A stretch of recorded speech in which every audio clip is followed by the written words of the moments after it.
Hi hello, ഇന്നത്തെ പുതിയ എപ്പിസോഡിലേക്ക് എല്ലാവർക്കും സ്വാഗതം.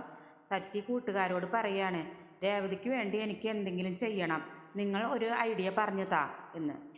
സംസാരിച്ച് കൊണ്ടിരിക്കുമ്പോൾ തന്നെ സുഹൃത്തിൻ്റെ ഭാര്യ വിളിക്കുകയാണ്, ഓൺലൈൻ ഷോപ്പിൻ്റെ കാര്യം പറഞ്ഞ്. അപ്പോൾ തന്നെ ഐഡിയ പെട്ടെന്ന് സച്ചിക്ക് തോന്നുകയാണ്. അപ്പോൾ തന്നെ പറയണ്ടേ, ഐഡിയ കിട്ടി, ഇത് മതി എന്ന് പറയാണ്. രേവതിക്കാണെങ്കിൽ സ്ഥിരം വാങ്ങുന്ന ആളുകളുണ്ട്, അപ്പോൾ അവർ ഓൺലൈനായിട്ട് വാങ്ങിക്കോളും എന്ന് പറയാണ്. അങ്ങനെ ഓൺലൈനായിട്ട് നമുക്ക് ഓർഡർ കിട്ടിയാൽ അവർക്ക് വീട്ടിലെത്തിച്ച് കൊടുക്കാമല്ലോ എന്ന് സുഹൃത്ത് സച്ചിയോട് പറയാണ്. കൊള്ളാം, അതിന് വണ്ടി വേണ്ടേ, ഒരു സ്കൂട്ടർ വേണ്ടേ എന്നൊക്കെ. അപ്പോൾ സച്ചി പറയാണ്, അത് വാങ്ങിക്കാം, അത് റെഡിയാണ്. അപ്പോൾ തന്നെ സച്ചിക്ക് കൂട്ടുകാരനെ പൈസ സഹായിക്കുകയാണ്. അവർ കൊടുക്കാനുള്ള പൈസ തന്നെ ഉണ്ടല്ലോ, അപ്പം ഞങ്ങളത് തരാമെന്ന് പറയാണ്. പെട്ടെന്ന് തന്നെ സച്ചി ഷോറൂമിൽ ചെന്ന് സ്കൂട്ടർ സെലക്ട് ചെയ്യാൻ നോക്കുകയാണ്. അപ്പോൾ രേവതിക്ക് ഇഷ്ടപ്പെട്ട കളർ ഏതാണെന്ന് അറിയില്ല. അപ്പോൾ രേവതിയെ ഫോൺ വിളിച്ച് ചോദിക്കുകയാണ് സച്ചി ഫോൺ വിളിച്ചപ്പോൾ രേവതി ചോദിക്കുകയാണ്, സച്ചിയേട്ടാ ഭക്ഷണം കഴിക്കാൻ വരുന്നില്ലേ എന്ന്. അപ്പോൾ അതൊക്കെ കഴിക്കാൻ വരാം, ഈ ഒരു കാര്യം ചെയ്യുന്നു, നിനക്ക് ഇഷ്ടപ്പെട്ട കളർ ഏതാണെന്ന് ചോദിക്കുകയാണ്.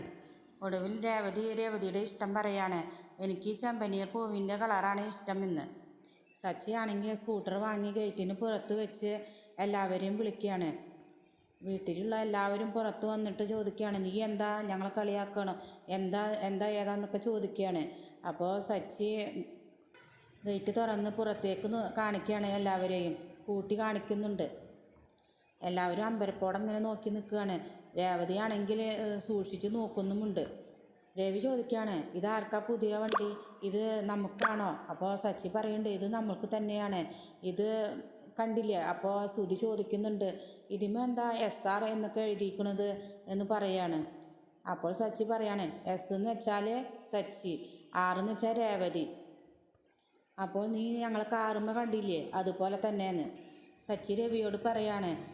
രേവതിക്കൊരു സ്വന്തം കാര്യമായി നിൽക്കാനുള്ള ഒരു വരുമാനമാക്കാനാണ് ഞാൻ പൂക്കട വെച്ച് കൊടുത്തത്. അത് ചില ശകുനികൾ കൊണ്ടത് തീർത്ത് കളഞ്ഞു.